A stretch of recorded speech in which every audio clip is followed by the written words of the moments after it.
It's day 20 and today is a bit more of a chill day as Sean and I are traveling from Panglao, Bohol to Siquijor.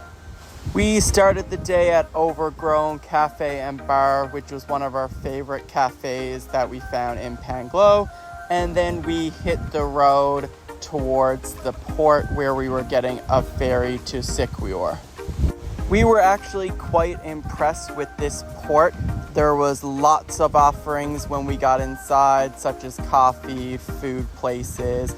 It was quite comfortable, it was air conditioned, and then we headed towards our boat.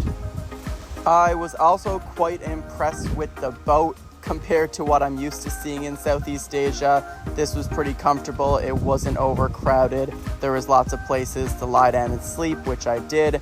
This entire ride was about 2.5 hours, but flew by super fast, and before you know it, we were in Siquijor. It was another gorgeous day in the Philippines, and we headed straight to our accommodations.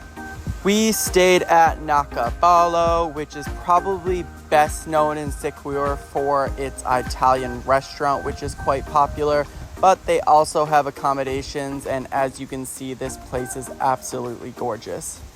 It's about a 10-minute drive from, I would say, what's the main street in Siquijor, but we totally thought the views were worth it and the accommodations, like I said, were beautiful.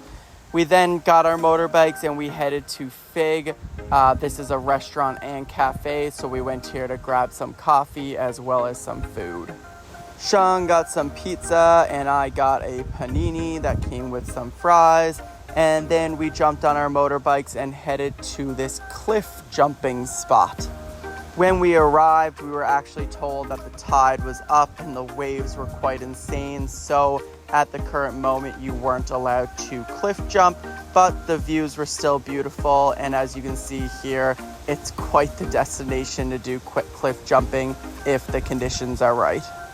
After we visited this destination, we were quite exhausted, so the next thing we did was we jumped on our motorbikes and headed back to Panglao.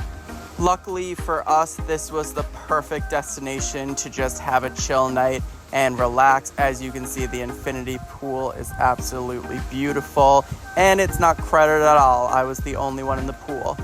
We ended the night by grabbing some food from the amazing Italian restaurant, and then we headed to bed to get ready for day 21.